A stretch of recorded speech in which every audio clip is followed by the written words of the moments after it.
একে অন্যের সঙ্গে শত্রুতা পোষণ করা, এই সমস্ত কিছুকে মীমাংসা করা গুরুত্ব ও ফজিলত।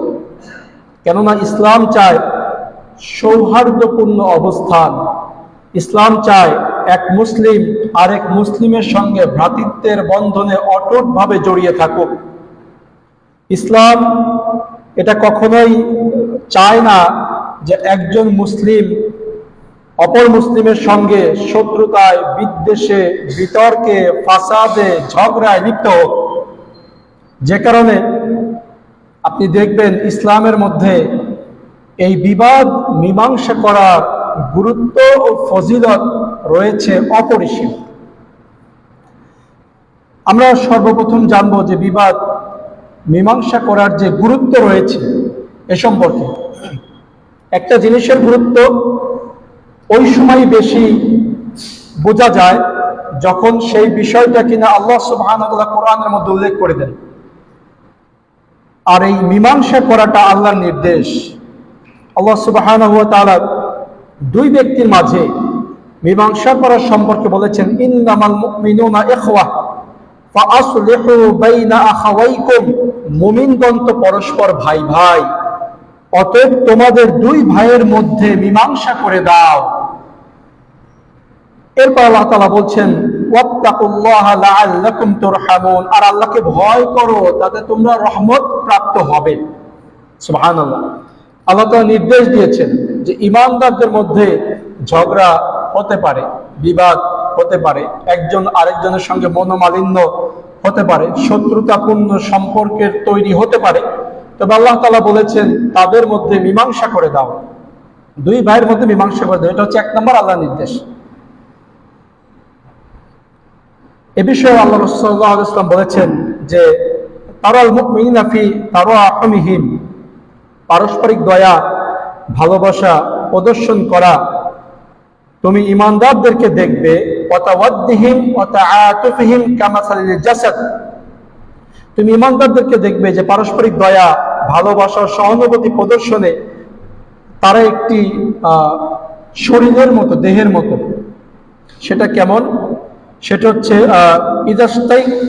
ইদাশতাকাই উদওয়ান তাদাআ লাহু সাইরু জাসাদিহি বিসসাহরি ওয়াল হুম্মা। যখন শরীরের একটি অঙ্গ রোগে আক্রান্ত হয় তখন শরীরের সকল অঙ্গ প্রত্যেকটা রাত জাগতে থাকে।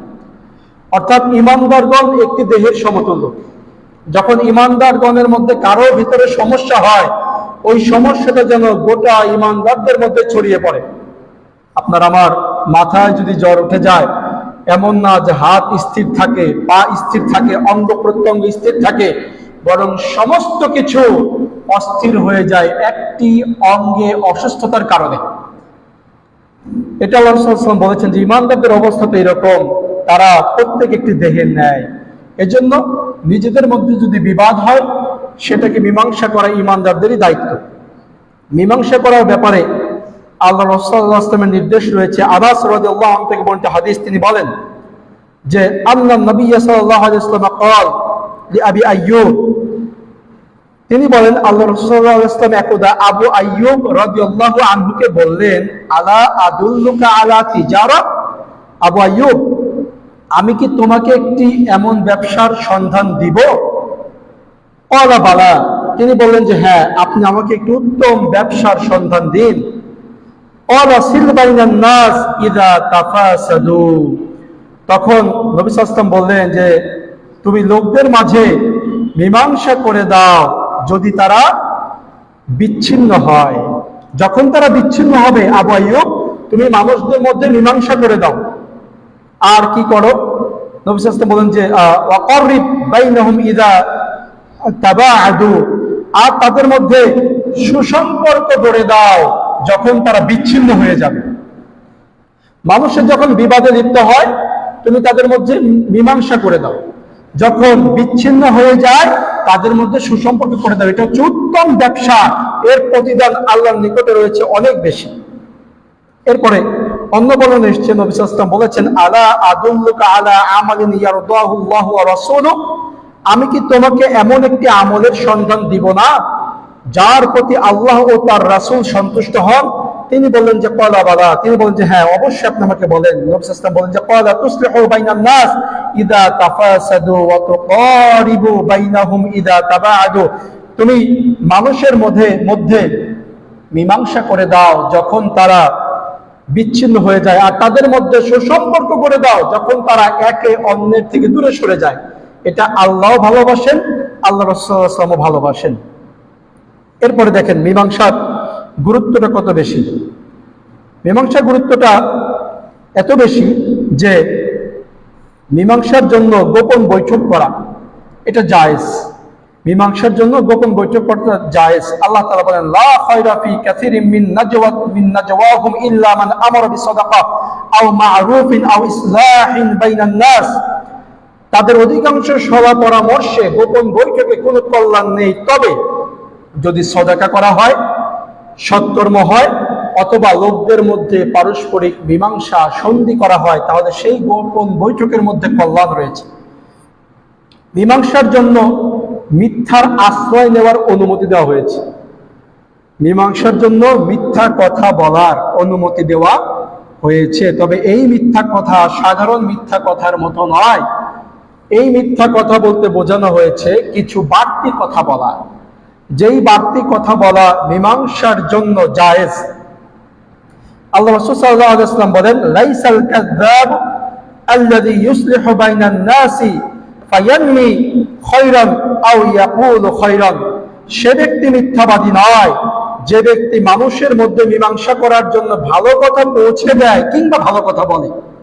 এটা সহিহ বুখারীর হাদিস। নবী সাল্লাল্লাহু আলাইহি ওয়াসাল্লাম বলেছেন সেই ব্যক্তি মিথ্যাবাদী নয় যেই ব্যক্তি ভালো কথা মীমাংসা করার জন্য ভালো কথা পৌঁছে দেয় অথবা ভালো কথা বলে। তিনি আরো বলেন লা ইয়াহিল্লুল কাযিব ইল্লা ফি সালাস ইউহাদ্দিসুর রাজুলু ইমরাআতাহু লিয়ুরদিয়াহা ওয়াল কাযিবু ফিল হারব ওয়াল কাযিবু লিয়ুসলিহা বাইনান নাস, তিনটি ক্ষেত্রে মিথ্যা কথা বলা ছাড়া অন্য সকল ক্ষেত্রে মিথ্যা কথা বলা হারাম। তিনটি ক্ষেত্রে মিথ্যা কথা বলা জায়েজ। তিনটি ক্ষেত্রে মিথ্যা কথা বলা জায়েজ। এক নম্বর হচ্ছে স্ত্রীকে খুশি করার উদ্দেশ্যে তার স্বামীর সাথে কিছু বলা। স্ত্রীকে খুশি করার উদ্দেশ্যে স্বামীর কিছু বলা। দুই নম্বর হচ্ছে যুদ্ধের সময় কিছু বলা। তিন নম্বর হচ্ছে লোকদের পরস্পরের মধ্যে মীমাংসা সংশোধন করার জন্য মিথ্যা বলা। এই তিনটা ক্ষেত্রে মিথ্যা বলা জায়েজ। এবার আসেন আমরা একটু এটার ব্যাখ্যা করি যে তিনটা ক্ষেত্রে কিভাবে মিথ্যা বলতে হয়। যেমন স্বামী যদি স্ত্রীর ক্ষেত্রে কিছুটা বাড়িয়ে বলে সেটা জায়েজ, সেটা মিথ্যা হবে না।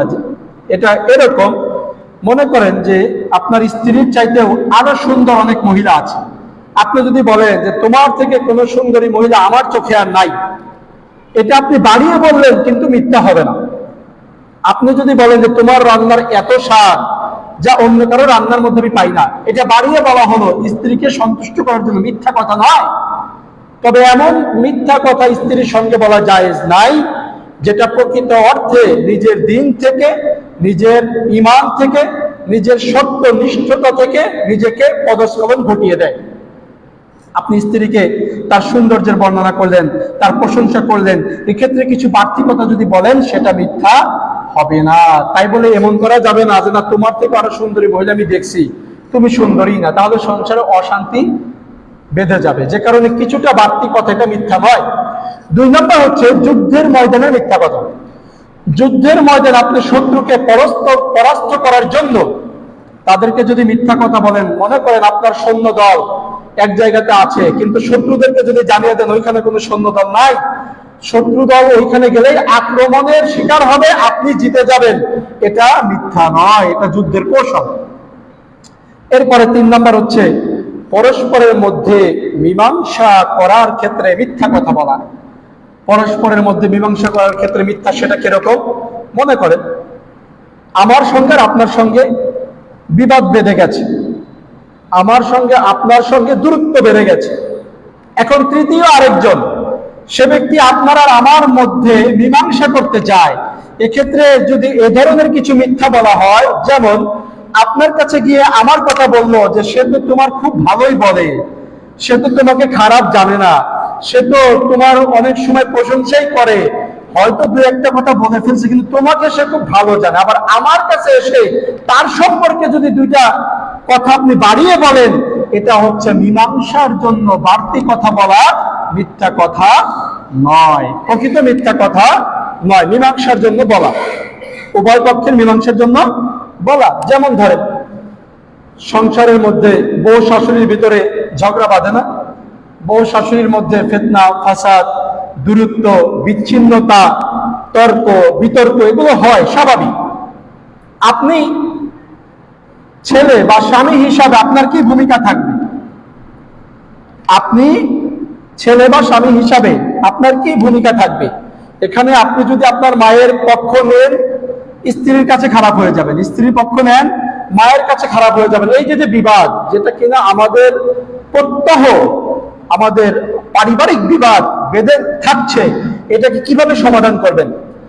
এই বিবাদ মীমাংসা করার জন্য কিছু মিথ্যা কথা বলা জায়েজ। মিথ্যা কথা বলতে এখানে বাড়তি কথা বলা জায়েজ, যেটা প্রকৃত সত্য নয়।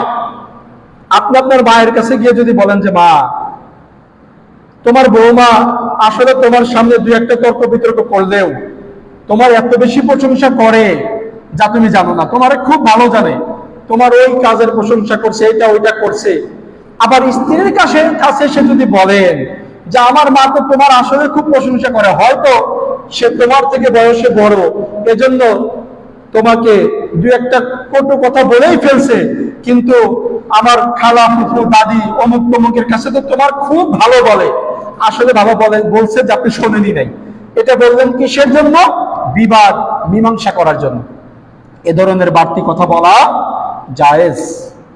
এরপরে দেখেন মীমাংসা করার গুরুত্ব কত বেশি, যে কারণে মীমাংসা করার জন্য আল্লাহ রাসূল সাল্লাল্লাহু আলাইহি ওয়াসাল্লাম তিনি নামাজে পর্যন্ত দেরি করে ফেলেছেন শুধু বিবাদ মীমাংসা করার জন্য। এক্ষেত্রে হাদিসের মধ্যে আছে যে আন্না আহলাল কুবাই ইক্তাতালু হাত্তা তারানাউ বিল হিজারা, যে কুবার অধিবাসীদের মধ্যে লড়াই বেঁধে গেল। কুবা হচ্ছে মদিনার একটি জায়গার নাম। কুবার অধিবাসীদের মধ্যে ঝগড়া বিবাদ লেগে গেল, এমনকি তারা পাথর ছুড়াছুড়ি শুরু করলো। এ ব্যাপারে আল্লাহ রাসূল সাল্লাল্লাহু আলাইহি ওয়াসাল্লামকে বলা হলে তিনি বললেন যে চলো যাই, তাদের আগে মীমাংসা করে দেয়। এটা হচ্ছে বুখারী হাদিস। তারপরে অন্য বর্ণনা এসেছে নবী সাল্লাল্লাহু আলাইহি ওয়াসাল্লাম যখন চলে গেলেন, এদিকে সালাতের সময় হয়ে গেল, নামাজের সময় হয়ে গেল। নবী সাল্লাল্লাহু আলাইহি ওয়াসাল্লাম গেলেন কিসের জন্য? বিবাদ ঝগড়া মীমাংসা করার জন্য। আর এদিকে নামাজের সময় হয়ে গেছে। তখন বেলাল রাদিয়াল্লাহু আনহু আবু বকর রাদিয়াল্লাহু আনহুর নিকটে গেলেন, তার নিকটে গিয়ে বললেন যে আপনি নামাজ পড়ান, আমি ইকামত দেই। যেহেতু দেরি হয়ে যাচ্ছেন, আর ইমাম হচ্ছেন মুহাম্মদ রাসূলুল্লাহ সাল্লাল্লাহু আলাইহি ওয়াসাল্লাম, তিনি তো দেরি করে ফেলছেন, যথা সময় হয়ে গেছে। আবু বকর রাদিয়াল্লাহু আনহু দাঁড়ালেন আর বেলাল রাদিয়াল্লাহু আনহু ইকামত দিলেন। তো নামাজে কি হয়ে গেছে? নবী সাল্লাল্লাহু আলাইহি ওয়াসাল্লাম দেরি হয়ে গেছে। নবী সাল্লাল্লাহু আলাইহি ওয়াসাল্লাম দেরি করে যখন উপস্থিত হলেন, উপস্থিত হওয়ার পরে আবু বকর রাদিয়াল্লাহু আনহু তাকে দেখতে পেলেন, তিনি আর ইমামতি শুরু করলেন না, তিনি পিছিয়ে আসলেন। নবী সাল্লাল্লাহু আলাইহি ওয়াসাল্লাম বললেন যে আবু বকর তুমি কেন পিছিয়ে আসলে? তিনি বললেন যে আপনার সামনে ইমামতি করব, এটা আমার জন্য সাজে না। তো দেখেন নবী সাল্লাল্লাহু আলাইহি ওয়াসাল্লাম বিবাদ ঝগড়া মীমাংসা করার জন্য, তিনি জানেন নামাজে রক্ত হয়ে যাবে, তারপরেও তিনি আগে ঝগড়াটা মিটাইতে গেছেন। এটার গুরুত্ব অনেক বেশি। বিবাদ মীমাংসা করার গুরুত্ব আমরা কয়েকটা জানলাম। এবার আমরা জানবো ফজিলত সম্পর্কে। এই যে দুইজনের মধ্যে ঝগড়াঝাটি, ধরেন আমি মীমাংসা করব, আমার কি উপকার আছে, আমার কি ফায়দা আছে, আমার কি লাভ আছে, আমার কি সওয়াব হবে, কি নেকি হবে, এই ফজিলত সম্পর্কে আমরা একটু জানবো ইনশাআল্লাহ। 1 নাম্বার, বিবাদ মীমাংসা করলে আল্লাহর রহমত অবতরণ হয়। এক্ষেত্রে আমি আরেকটা বিষয় বলে রাখি, একটা চমৎকার বিষয়, সেটা হচ্ছে আপনাদের দুইজনের মধ্যে যদি ঝগড়া লাগে, শুধু আমি ওই ঝগড়াটাকে মীমাংসা করলেই যে আমার সওয়াব হবে, বিষয়টা এমন নয়। বরং আপনাদের দুইজনের মাঝে যে ঝগড়া লেগেছে, আপনারা দুইজনের মাঝে যেই ব্যক্তি আগে গিয়ে মীমাংসা করতে চাইবে, সেই ব্যক্তি এই নেকিগুলো লাভ করবে। সুবহানাল্লাহ। তার মানে আমার আর আপনার মধ্যে ঝগড়া বেঁধে গেছে, আমি আগে যদি আপনার কাছে যাই, ঝগড়াটা মিটানোর জন্য। যদি তৃতীয় পক্ষ একজন না আসে, আমরাই মিটায় ফেলি, আমরাই সওয়াবের অধিকারী হব। আর যদি তৃতীয় পক্ষ আসে, তৃতীয় পক্ষ নেকির অধিকারী হবে। আল্লাহ তাআলা বলেছেন, ওয়াত্তাকুল্লাহ লাআল্লাকুম তুরহামুন, দুই ভাইয়ের মধ্যে যদি তোমরা মীমাংসা করে দাও, আর এক্ষেত্রে যদি আল্লাহকে ভয় করো, তাহলে তোমরা আল্লাহর রহমত প্রাপ্ত হবে। এক নম্বর ফজিলত, যেই ব্যক্তি বিবাদ মীমাংসা করবে সেই ব্যক্তি আল্লাহর পক্ষ থেকে রহমত লাভ করবে। দুই নম্বর, ধ্বংস থেকে মুক্তি লাভ করা। আল্লাহ তাআলা বলেন, ওয়ামা কানা রাব্বুকা লিইউহলিকাল কুরা বিযুলমিন ওয়া আহলুহা মুসলিহুন, আর তোমার প্রতিপালক এমন নন যে সেখানকার অধিবাসীরা সংশোধনকারী হওয়া সত্ত্বেও জনপদ সমূহে অন্যায়ভাবে ধ্বংস করে দিবেন। যেই এলাকার মানুষের মধ্যে বিবাদ নিজেরা তারা মীমাংসা করে নেয়, ওই এলাকায় আল্লাহ সুবহানাহু ওয়া তাআলা কোনো ধ্বংসযোগ্য কাজ করেন না। এরপরে বিবাদ মীমাংসা করার আরেকটি লাভ হচ্ছে মুনাফিকি থেকে মুক্তি লাভ করা। নিজের ভিতরে মুনাফিকি থাকে না। আল্লাহ তাআলা বলেছেন, ওয়া ইযা কিলা লাহুম লা তুফসিদু ফিল আরদি ক্বালু ইন্নামা নাহনু মুসলিহুন, যখন তাদেরকে বলা হয় পৃথিবীতে অশান্তি করো না, মুনাফিকরা বলে আমরা তো সংশোধনকারী, অথচ তারাই অশান্তি সৃষ্টিকারী। আর যারা সংশোধনকারী তাদের ভিতরে মুনাফিকতা থাকে না। বিবাদ মীমাংসা করার আরেকটি বড় ধরনের ফজিলত হচ্ছে, যত নফল আমল আছে সমস্ত নফল আমলের মধ্যে বিবাদ মীমাংসা করা হচ্ছে উত্তম আমল। নফল সিয়াম, নফল দান করা, নফল নামাজ পড়া, সমস্ত কিছুর চাইতে দুই ভাইয়ের মধ্যে ঝগড়াকে মিটাইয়া দেওয়া হচ্ছে সর্বশ্রেষ্ঠ আমল। নবী সাল্লাল্লাহু আলাইহি ওয়াসাল্লাম বলেছেন, আলা উখবিরুকুম বিআফদালা মিন দারাজাতিস সিয়াম ওয়াস সালাত ওয়াস সাদাকা, আমি কি এমন কোন আমলের কথা তোমাদেরকে বলবো যেই আমলের মাধ্যমে কিনা সালাত, সিয়াম, সাদাকা অপেক্ষা উত্তম হবে? আমি কি তোমাদেরকে এমন আমলের কথা বলবো যে আমল তোমাদের নামাজ পড়া, রোজা রাখা, নফল দান করার চাইতে উত্তম হবে? বাবা সাহাবা ইকরাম বললেন যে অবশ্যই আপনি বলেন। ক্বালা সালাহু যাতিল বাইন ফাইন্না ফাসাদা যাতিল বাইন হিয়াল হালিকাতু লা আকুলু তাহলিকু শা'r ওয়ালাকিন তাহলিকুদ্দিন। নবী সাল্লাল্লাহু আলাইহি ওয়াসাল্লাম বলেছেন যে তা হলো পরস্পরের সুসম্পর্ক স্থাপন করা। দুই ভাইয়ের মাঝে যে ঝগড়া থাকবে, বিবাদ থাকবে, যেই কলহ থাকবে সেটা দূর করা। তুমি দুই ভাইয়ের মধ্যে মীমাংসা করে দাও। তোমার নফল নামাজ পড়া, নফল রোজা রাখা, নফল দান করা তার চাইতেও আল্লাহর কাছে বেশি সওয়াব পাবে। সুবহানাল্লাহ। এরপরে তিনি বললেন যে সুসম্পর্ক স্থাপন করো, কারণ কেননা পরস্পর সুসম্পর্ক বিনষ্ট করা হলো দ্বীনকে মুন্ডন করা, মানে দ্বীনকে নষ্ট করে দেওয়া। তাহলে দেখেন, অন্যতম একটি বিশেষ ফজিলত নফল নামাজের চাইতেও বড় ফজিলত হচ্ছে দুই ভাইয়ের মধ্যে মীমাংসা করা। আপনি যদি নিজের টাকা খরচ করে, এটা সামনে আসবে, নিজের টাকা খরচ করে যদি গাড়ি ভাড়া করে গিয়ে কোথাও কারো মীমাংসা করে দেন, সেটা আপনার পুরাটাই সদাকা হয়ে যাবে। সুবহানাল্লাহ। যেমন আবু আইয়ুব আনসারী রাদিয়াল্লাহু আনহু তিনি বললেন, একদা নবী সাল্লাল্লাহু আলাইহি ওয়াসাল্লাম আমাকে বললেন, আলা আদুল্লুকা আলা সাদাকাতিন ইউহিব্বুল্লাহ মাওদিআহা, আমি কি তোমাকে এমন একটি সদাকার সন্ধান দিব যার ক্ষেত্রে আল্লাহ তাআলা ভালোবাসেন? ক্বালা, তিনি বলেন যে কুলতু বালা ইয়া রাসূলুল্লাহ সাল্লাল্লাহু আলাইহি ওয়াসাল্লাম বিআবি আনতা ওয়া উম্মি, তিনি বলেন হ্যাঁ হে আল্লাহর রাসূল, আমার পিতামাতা আপনার জন্য উৎসর্গ হোক, আপনি আমাকে বলেন। ক্বালা, তিনি বলেন তুসলিহু বাইনান নাস, তুমি মানুষের মাঝে মীমাংসা করে দাও। এতে কি হবে? ফাইন্নাহা সাদাকাতুন ইউহিব্বুল্লাহ মাওদিআহা, কেননা এটি এমন একটি সদাকা যেই সদাকাকে আল্লাহ তাআলা ভালোবাসেন। আপনি যেন সদাকা করলেন, দুই ভাইয়ের মধ্যে যদি ঝগড়া বিবাদ মীমাংসা করে দেন। আল্লাহ রাসূল সাল্লাল্লাহু আলাইহি ওয়াসাল্লাম বলেছেন, কুল্লু সালামা মিনান নাসি আলাইহি সাদাকা, মানুষের প্রতিটি হাড়ের জোড়ার উপরে তার সদাকা রয়েছে। এই হাদিসটা আপনারা জানেন, মানুষের প্রত্যেক হাড়ের জোড়ার উপরে কি আছে? সদাকা আছে, সদকা আছে, দান আছে, সদাকা আছে। কুল্লু ইয়াউমিন তাতলু ফীহি শামস ইয়াদিলু বাইনাল ইসনাইনি সাদাকা, সূর্য ওঠে এমন প্রত্যেক দিন দুইজনের মাঝে মীমাংসা করে দেওয়াটাও সদাকা। সুবহানাল্লাহ। আপনি চেষ্টা করবেন প্রতিদিন যার মধ্যে বিবাদ বেঁধে আছে তাকে মীমাংসা করে দেওয়া, যাতে বিবাদ বেঁধে না থাকে, ঝগড়া যাতে বেঁধে না থাকে। আর এই ক্ষেত্রে চমৎকার একটি আয়াত আল্লাহ সুবহানাহু ওয়া তাআলা বলেছেন, ওয়া ইন ইমরাআতুন খাফাত মিন বা'দিহা নুশুজান আও ই'রাদান ফালা জুনাহা আলাইহিমা আন ইউসলিহা বাইনাহুমা সুলহান ওয়াস সুলহু খায়র। যদি কোনো স্ত্রী তার স্বামীর থেকে দূরত্ব ও উপেক্ষার আশঙ্কা করে তাহলে তারা যেন পরস্পরে কোনো সমঝোতায় উপনীত হলে তাতে দোষ নেই, আর মীমাংসা করাটাই উত্তম। স্বামী স্ত্রী যেন পরস্পর আলাদা না থাকে, তারা যেন নিজেরা মীমাংসা করে নেয়, কারণ মীমাংসা করাটাই হচ্ছে উত্তম।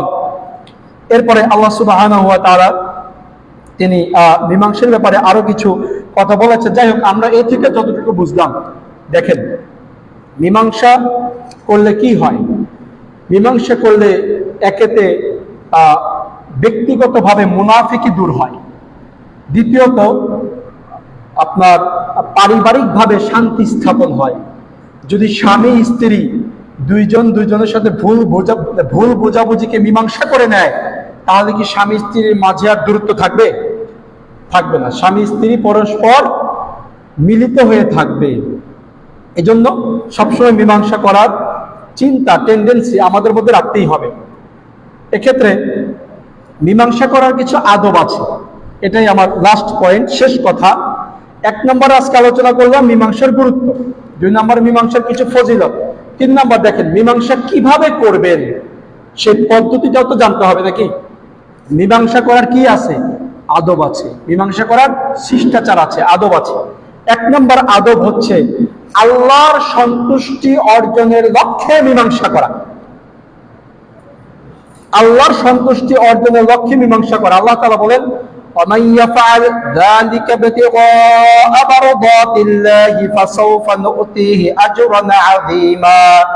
যেই ব্যক্তি আল্লাহর সন্তুষ্টি লাভের উদ্দেশ্যে সেটা করে, খুব তাড়াতাড়ি আমরা তাকে মহা পুরস্কার দান করব। সুবহানাল্লাহ। আপনি যে 2 ভাইয়ের মধ্যে মীমাংসা করবেন, 2 ভাইয়ের বিবাদ, কলহ, ঝগড়া, তর্ককে মিটিয়ে দিবেন, এটার কিছু আদব আছে। 1 নম্বর আদব হচ্ছে কার জন্য করবেন? আল্লাহর জন্য করবেন। আল্লাহর সন্তুষ্টির জন্য বিবাদকে মীমাংসা করে দিবেন, তাহলে আপনার জন্য রয়েছে মহা পুরস্কার। এজন্য মীমাংসা করা যাবে না যে আমি 2 জনের মধ্যে মীমাংসা করে দেব, একজনের টাকা পয়সা খুব বেশি, তাহলে আমার সাথে একটু খাতির বাড়বে, আমারে কিছু টাকা পয়সা দিবে। এটা কিন্তু আল্লাহর জন্য নয়। আল্লাহর জন্য মীমাংসা করলে তার পুরস্কার রয়েছে অতুলনীয়। 2 নম্বর মীমাংসা করার আদব হচ্ছে, 2 ভাইয়ের মধ্যে বিবাদকে মিটিয়ে দেওয়ার আদব হচ্ছে ইনসাফ প্রতিষ্ঠা করা। আল্লাহ তাআলা বলেছেন, ফাআসলিহু বাইনাহুমা বিল আদল, তোমরা ন্যায় সঙ্গত ভাবে মীমাংসা করে দাও। মীমাংসা করবেন কিভাবে? ন্যায় সঙ্গত ভাবে। আমরা যেরকম আমাদের দেশে দেখি, যে যেই দল করে তার দলের লোক যদি ঝগড়ার ভিতরে থাকে, তাহলে পক্ষ নেই কার? তার দলের লোকের পক্ষ নিয়ে মীমাংসা করে। এটা কিন্তু মীমাংসা করার আদব নয়। মীমাংসা করার আদব হচ্ছে আপনি মীমাংসা করবেন ইনসাফের সঙ্গে, আদলের সঙ্গে, ন্যায় পরায়ণতার সঙ্গে। কোন রকমের পক্ষপাতিত্ব নিয়ে মীমাংসা করা জায়েজ নাই। পক্ষপাতিত্ব ব্যতীত মীমাংসা করতে হবে। এক্ষেত্রে আল্লাহ সুবহানাহু ওয়া তাআলা বলেছেন যে তারা যেন মীমাংসা করে আদলের ভিত্তিতে, ন্যায়ের ভিত্তিতে, ইনসাফের ভিত্তিতে। এক্ষেত্রে কারো পক্ষ নেওয়া যাবে না। আপনি মীমাংসা করতে গেলেন, আপনি হচ্ছেন ছেলের পক্ষের লোক, আপনি স্বামী স্ত্রীর মধ্যকার দ্বন্দ্ব মীমাংসা করতে গিয়ে শুধু ছেলের পক্ষ নিলেন কেন? আপনি ছেলের পক্ষের লোকের জন্য মীমাংসা করতে হবে নিরপেক্ষ ভাবে। মীমাংসা করার সময় কারো পক্ষপাতিত্ব করা জায়েজ নাই। এক্ষেত্রে শাইখুল ইসলাম ইবনুল কাইয়্যিম রাহিমাহুল্লাহ, ইবনুল কাইয়্যিম আল-জাওজিয়্যা রাহিমাহুল্লাহ, তিনি বলেন যে as-সুলহুল জাইজু বাইনাল মুসলিমিন হুয়াল্লাযী ইউ'তামাদু ফীহি রিদাল্লাহি সুবহানাহু। মুসলিমদের পরস্পর আপোষে মীমাংসাকে ইসলাম অনুমোদন করে, যেখানে আল্লাহর সন্তুষ্টির উপরে নির্ভর করা হবে। এরপর বিবাদমান দুই ব্যক্তির সন্তুষ্টি থাকবে। এরপরে বলেন সুম্মা রিদাল খসমাইন, বিবাদমান দুই ব্যক্তির সন্তুষ্টি থাকবে, ফাহাদা আ'দালুস সুলহি ওয়া আহাক্কু, এটি হবে ইনসাফপূর্ণ ও উপযুক্ত মীমাংসা, যে জ্ঞান ও ন্যায়পরায়ণতার উপর নির্ভর করে। অর্থাৎ মীমাংসা করতে হবে দুই দলের মধ্যে। আপনি যে মীমাংসা করবেন, মীমাংসা করতে হবে নিরপেক্ষভাবে, আল্লাহর সন্তুষ্টির জন্য, আপনার বিবেক বিবেচনা জ্ঞান দ্বারা, যাতে মীমাংসায় কারো পক্ষপাতিত্ব করা না হয়। এরপর আসেন মীমাংসা করা। আল্লাহ সুবহানাহু ওয়া তাআলা এটাকে এতটাই গুরুত্ব দিয়েছেন যে আল্লাহ সুবহানাহু ওয়া তাআলা বলেছেন যে ওয়া ইন তাইফাতানি আলাল মুমিনিনা ইক্তাতালু ফাসলিহু বাইনাহুমা, তোমরা যদি ঈমানদারদের দুইটা দলের মধ্যে দেখো তারা বিবাদে লিপ্ত হয়ে গেছে, তখন তোমরা মীমাংসা করে দাও। আমরা কি করি? আমরা যদি দেখি যে আগুন জ্বলছে, আর একটু কেরোসিন তেল ঢেলে দেয় যাতে আগুনটা একটু বেশি জ্বলে, এটা কি মীমাংসার পথ হলো? মীমাংসার পথ হচ্ছে আগুনে কি ঢালা? পানি ঢেলে দেওয়া, যাতে মীমাংসা হয়, এবং এতে রয়েছে মহা কল্যাণ। প্রিয় ভাইরা, আমাদের সমাজে আজকে দেখেন তর্ক বিতর্ক, ফিতনা ফাসাদ, দূরত্ব বিচ্ছেদ বেড়েই চলছে। এই ক্ষেত্রে আপনার আমার কি করণীয়? যদি নিজেদের মধ্যে এরকম হয়, নিজেরা চেষ্টা করতে হবে মীমাংসা করা। আর যদি তাতে মীমাংসা না হয়, তাহলে সালেস এর আশ্রয় নিতে হবে। সালেস মানে কি বলেন? তৃতীয় পক্ষ। সালেস মানে কি? তৃতীয় পক্ষ, যেটাকে আমরা বাংলায় কি বলি? সালিশ বলি। সালিশ হচ্ছে বাংলা, কিন্তু আরবিটা কি দেখছেন কতটা ঘুরে গেছে? আরবি হচ্ছে কি? সালেস মানে তৃতীয় পক্ষের সাহায্য নেওয়া। এটাকে আরবিতে কি বলে? সালেস করা। আমরা সালেসটাকে কি বলি? সালিশ করা। সালিশ মানে মনে করি বিচার, সালিশ মানে বিচার না। সালেস অর্থ হচ্ছে তৃতীয় পক্ষের সাহায্য সহযোগিতা নিয়ে বিবাদ মীমাংসা করা, এটা হচ্ছে সালেস করা। যদি দেখেন আপোষে মীমাংসা হচ্ছে না, সালেস করতে হবে, তৃতীয় পক্ষের সাহায্য নিতে হবে। আর তৃতীয় পক্ষ কেমন হবে? সে কারো পক্ষই নিতে পারবে না, নিরপেক্ষভাবে মীমাংসা করে দিবে, এবং তার মীমাংসার ক্ষেত্রে আল্লাহর ভয় থাকবে, আল্লাহর কাছে নেকির আশা থাকবে। তাই বলে মীমাংসাটা এমন করা যাবে না যে এক পক্ষের থেকে কিছু টাকা খেয়ে আমি অন্য পক্ষের বিপক্ষে রায় দিয়ে মীমাংসা করলাম। এটা মীমাংসা নয়। প্রিয় ভাইরা, মীমাংসা করা, বিবাদকে মিটিয়ে দেওয়া, নফল সালাত, নফল সিয়াম, নফল দানের চাইতেও উত্তম, যা কিনা তিরমিজির হাদিসের মধ্যে রয়েছে, যা আমরা উল্লেখ করেছি। এজন্য একটু লক্ষ্য করলে আমরা দেখি, যেই ব্যক্তি মারা গেছে সে কি আর ফেরত আসতে পারবে? ওই ব্যক্তির সাথে যার ঝগড়া বিবাদ কলহ বেঁধেছিল সেটিকে আর সে মিটাতে পারবে? এজন্য আমাদের উচিত দ্রুত মীমাংসা করা। যে কারণে এই মীমাংসার প্রতি গুরুত্ব দেওয়াতেই নবী সাল্লাল্লাহু আলাইহি ওয়াসাল্লাম বলেছেন, এক মুসলিম আরেক মুসলিমের সঙ্গে 3 দিনের বেশি কথা বলা থেকে বিরত থাকা জায়েজ নাই, জায়েজ নাই। যদি আপনি দেখেন আপনার আরেক ভাই সে ভুলের উপরে আছে, আপনি কথা বলবেন, আপনার দিক থেকে আপনি কথা বলবেন, কিন্তু সম্পর্ক ছিন্ন করা যাবে না। আপনি কথা বলবেন, তার সঙ্গে সালামের আদান প্রদান করবেন। যদি দেখেন যে না, তার থেকে আপনার ক্ষতির আশঙ্কা রয়েছে, আপনি কথা বলবেন, কিন্তু কথা বলা ছাড়া থাকা যাবে না, বিবাদকে মীমাংসা করতেই হবে।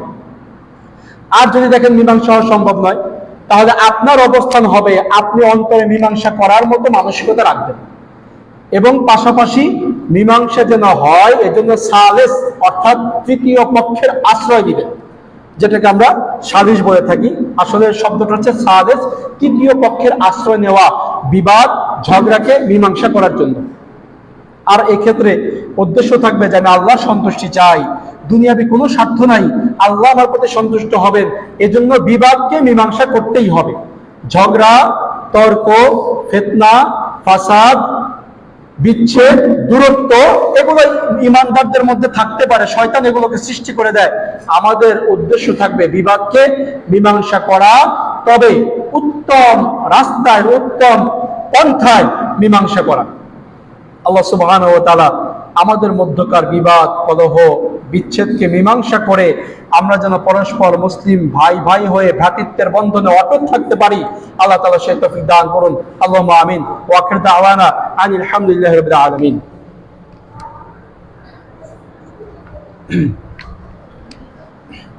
আলহামদুলিল্লাহি ওয়াহদা ওয়াসসালাতু ওয়াসসালামু আলা মান লা নাবিয়্যা বা'দা নবিয়িনা মুহাম্মদ ওয়া আলা আলিহি ওয়া আসহাবিহি ওয়া মান তাবি'আহুম বিইহসান ইলা ইয়াউমিদ্দিন। আম্মা বা'দ।